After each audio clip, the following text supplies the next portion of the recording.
শরৎ, এই শরৎ, শরৎ, দাঁড়াবি তো? কখন থেকে তোকে ডাকছি। কি হলো, দাঁড়াবি তো? এটা তুই কি করলি? তুই একবারও বিবাহবতীর সঙ্গে কথাটা পর্যন্ত বললি না। তোমার কি মাথা খারাপ হয়ে গেছে বড়দাদা? আর কি কথা বলার আছে আমার? শরৎ, তুই তো বিবাহবতীকে বুঝিয়ে বলতে পারতিস যে এই বিয়েটা তুই ভাঙিসনি। এই বিয়েটা ভাঙার পেছনে তোর কোনো হাত নেই। সবটাই হয়েছে যদি মাসিমা ওইভাবে চিঠিটা না লিখতেন। আর তুই তো এটাও বলতে পারতিস যে তুই এই বিষয় নিয়ে মায়ের সঙ্গে কথা বলবি। আমি একজনকে মিথ্যে আশ্বাস দেবো বড়দাদা? মায়ের সাথেই বা কি কথা বলবো আমি? আর এখন কথা বলার কি মানে আছে? আমার জন্য কেউ অপেক্ষা করে আছে এমনটা তো নয়।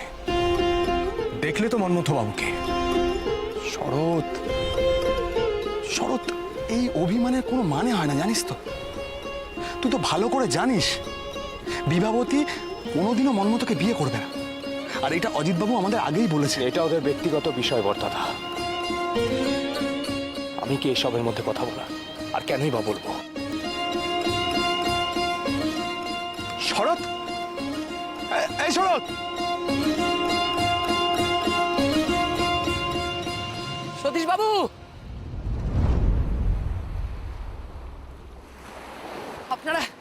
আপনারা এসছেন? ওকে বিভা বললো। অজিতবাবু, আপনাকে কি যে বলবো না, কি যে হয়ে গেল। অজিতবাবু, এই সব কিছুর জন্য আমি দায়ী। আপনি দয়া করে আমাকে ক্ষমা করে দেবেন। আমি জানি আমার চিঠির উত্তরে আপনি মনক্ষুণ্ণ হয়েছেন।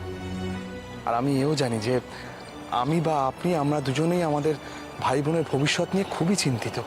সতীশবাবু, শরৎবাবু আর বিভা দুজনের মনের অবস্থা একই রকম। আমি তা বেশ বুঝতে পারছি। আপনি আপনি দেখুন না, শরৎবাবুকে আরেকটিবার যদি সমুদ্রের পাড়ে নিয়ে আসতে পারেন, মানে ওরা দুজন কথা বলে যদি কোনো সমাধান করতে পারে। আমি এতক্ষণ ধরে শরৎকে তাই বোঝাচ্ছিলাম, কিন্তু ও তো আমার কোনো কথাই শুনলো না, চলে গেল। সতীশবাবু, যেটা হচ্ছে না তাতে কারোরই ভালো হচ্ছে না। মাঝখান থেকে শুধু জেদাজেদিটাই থেকে যাবে। আর তেমন হলে আমি বিভাকে আরও একবার বোঝাবো। আপনি শরৎবাবুকে একবার দেখুন না। আচ্ছা ঠিক আছে, আপনি যখন এতবার করে বলছেন আমি চেষ্টা করব, কিন্তু আমার মনে হয় না তাতে কোনো লাভ হবে। শরৎ এখানে আসবে না।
Viva.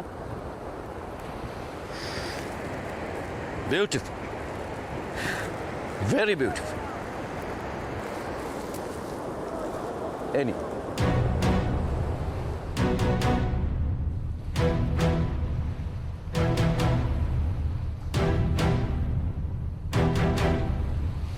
দেখুন বিভা, আমি জানি এই জায়গাটাও খুব সুন্দর, কিন্তু যদি আমাকে জিজ্ঞাসা করেন তাহলে আমি বলবো ইংল্যান্ডের কান্ট্রি সাইড পৃথিবীর সব থেকে সুন্দর জায়গা, সব থেকে সুন্দর। কি দারুণ ওয়েদার, কি পরিবেশ। আমার তো ভীষণ ইচ্ছে ওখানে একটা নিজের কটেজ বানানো। সামনে লেক, চারিদিকে গার্ডেন, তার মধ্যে একটা ছোট্ট সেন্টার টেবিল। এই দেশ আমার ভালো লাগে না বিভা, আমি তোমাকে নিয়ে বাইরে সেটেল করতে চাই। আচ্ছা, কি আছে বলো তো এই দেশে? হ্যাঁ, আমি জানি বিদেশে খুব বেশি ভারতীয় বাস করে না, কিন্তু যারা বাস করে তারা কিন্তু খুব সুখী আছে। And you must feel proud and lucky যে আপনি ওখানে থাকার সুযোগ পাচ্ছেন।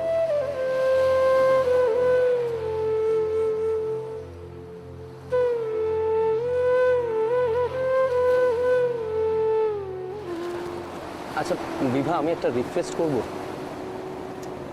তুমি প্লিজ আমাকে একটা গান শোনাবে? হ্যাঁ, সেদিনকে আপনার গানটা শুনে আমার খুব ভালো লেগেছিল, কিন্তু এত লোকজন ছিল যে আমি খুব একটা এনজয় করতে পারিনি। প্লিজ একটা গান শোনাবে?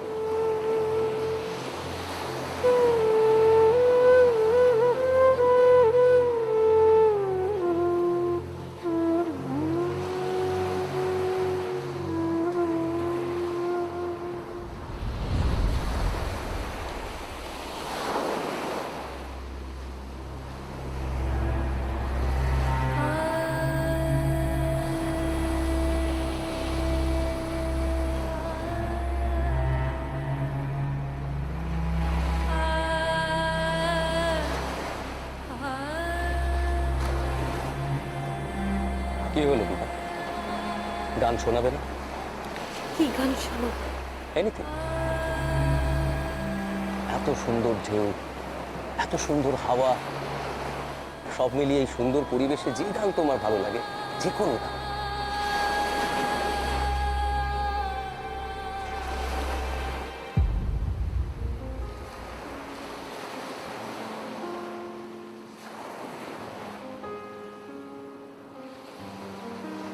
আমার প্রাণীর পরে চলে গেল কি বসন্তের বাতাস টুকুর মতো, সিজি ছুঁয়ে গেল নুয়ে গেল রে, ফুল ফুটিয়ে গেল শত শত, সে চলে গেল বলে গেল না, সে কোথায় গেল ফিরে এলো না, সে যেতে যেতে চেয়ে গেল কি যেন গেয়ে গেল, তাই আপন মনে বসে আছি কুসুম বনেতে, তাই আপন মনে বসে আছি কুসুম বনেতে। সে ঢেউয়ের মতো ভেসে গেছে, চাঁদের আলোর দেশে গেছে, সে ঢেউয়ের মতো ভেসে গেছে, চাঁদের আলোর দেশে গেছে, যেখান দিয়ে হেসে গেছে, হাসি তার রেখে গেছে রে,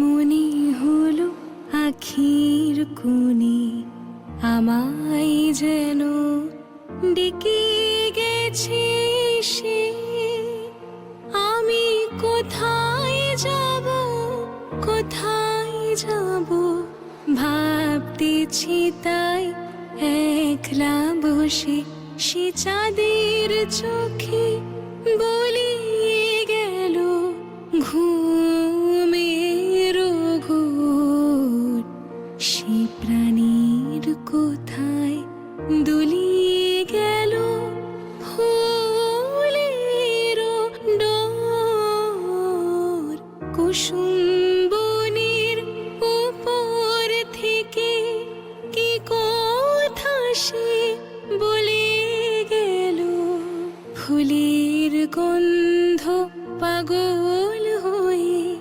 সঙ্গে তারে চলে গেল, হৃদয় আমার আকুল হলো, নয়ন আমার মুদিল রে।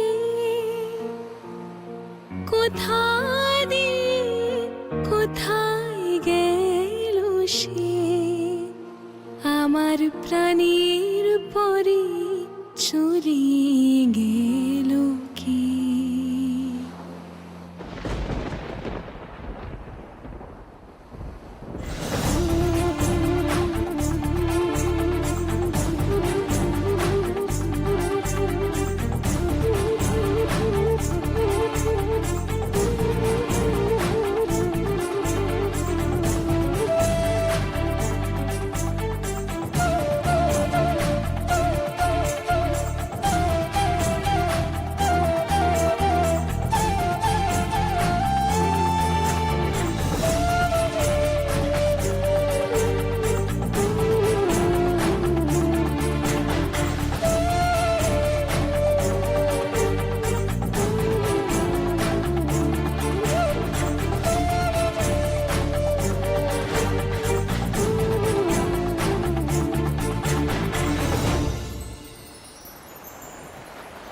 শরৎবাবু, শরৎবাবু, বিভার সাথে কথা বলবেন না একটিবারও? আমি যা বলবো সেটা শুনতে ভালো লাগবে না। মেয়েটার অবস্থা দেখেছেন শরৎবাবু? ওর আত্মসম্মান বোধটা না আর 5টা মেয়ের থেকে বেশি। তাই শরৎবাবু, আপনি যদি আপনার মায়ের সাথে একবার কথা বলেন, এই দিকটা আমি ঠিক সামলে নেব। অজিত বাবু, আমার মায়ের আত্মসম্মান জ্ঞানটাও আর 5 জনের তুলনায় বেশি। আমার পক্ষে মায়ের সাথে কথা বলা সম্ভব নয়। তিনি দুঃখ পাবেন।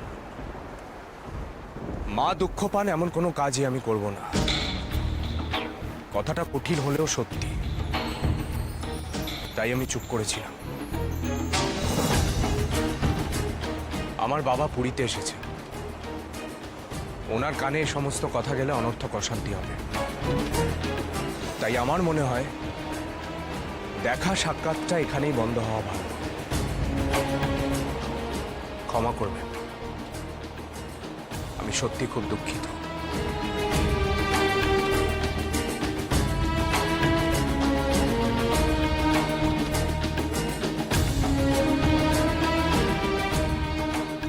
আসুন আসুন অক্ষয়বাবু, আসুন। চিঠি লিখে আপনাকে পুরীতে টেনে আনার জন্য সত্যি আমি দুঃখিত।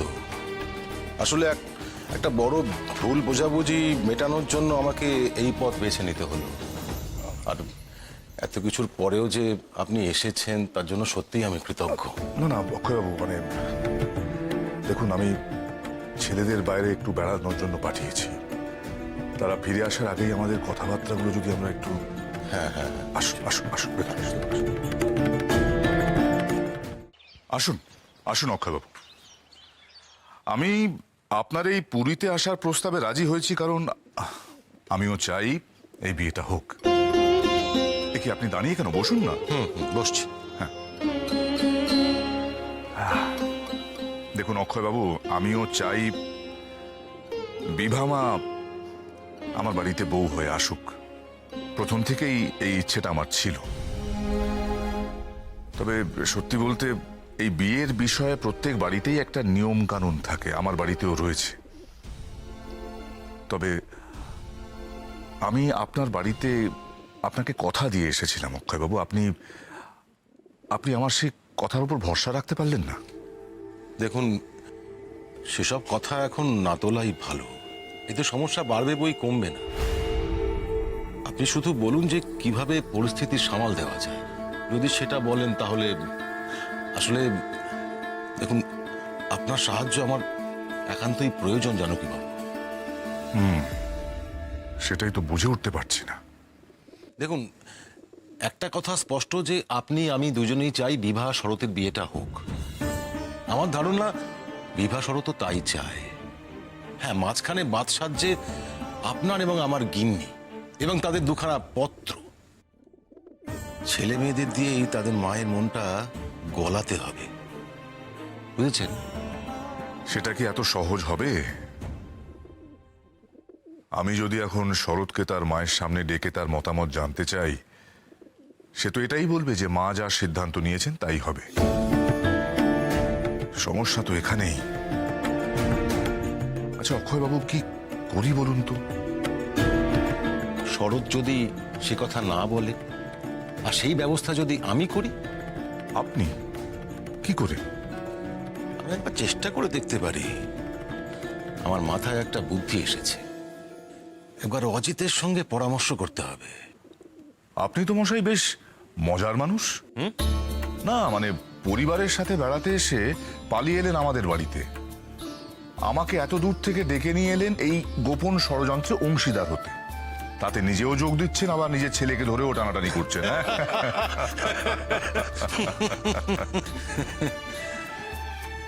জানেন জানকীবাবু, বিভামা আমার খুবই আদরের। ওর কোনো কষ্ট আমি সহ্য করতে পারি না। ও মুখে কিছু বলছে না বটে, কিন্তু কষ্ট তো আমি বুঝতে পারি। কেন জানি না আমার বারবার মনে হচ্ছে ও যদি আপনাদের পরিবারে যায়, ও আরেকজন বাবা পাবে। একজন বাবা হয়ে এর চেয়ে বেশি আর কি চাইতে পারি বলুন? অক্ষয়বাবু, আপনি তো আমার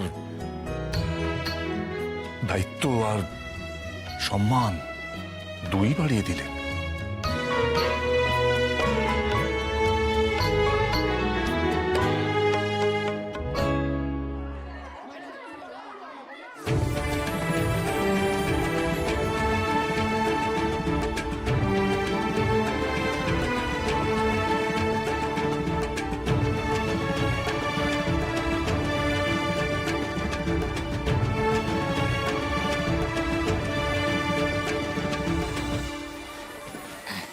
বাংলা মাস্টার মশাই, বাংলা মাস্টার বাংলা মাস্টার মশাই।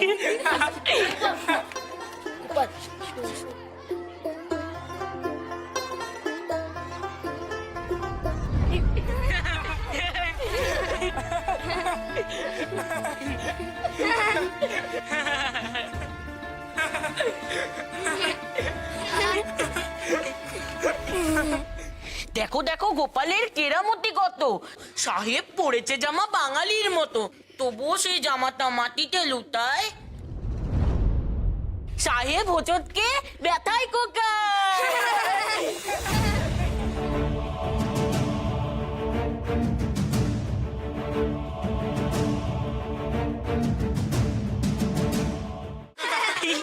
সাহেব পড়ে গেছিল। ছড়াটা খুব সুন্দর, কিন্তু আজকে আর সাহেব নয়, আমি সুভাষ। আজকের ছড়াটায় সাহেবের জায়গায় সুভাষ বললে হতো না? দেখো দেখো গোপালের কেরামতি কত, সুভাষ পড়েছে জামা বাঙালির মতো, তবু সেই জামাখানা মাটিতে লুটোয়, সুভাষ হোঁচট খেয়ে ব্যথায় কোকায়। এ কি রে, ওর মধ্যে কবিতাটা মুখস্থ হয়ে গেল। গোপাল, এ তো দেখছি তোর মতন আরেকটা কবিতা বানিয়ে নিল। না ভাই, অত পারবো না। আমি শুধু গোপালের কবিতাটা শুনে মুখস্থ বলেছি। বাংলা মাস্টার মশাই আসছে, বাংলা মাস্টার মশাই আসছে।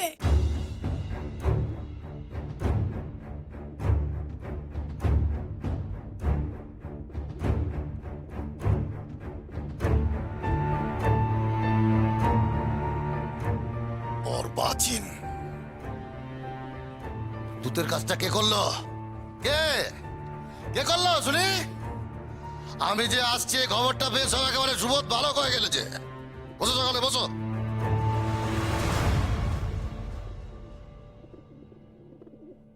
এ হচ্ছে তোমাদের এক একজনের খাতা। আহা, অনবদ্য রচনা সব।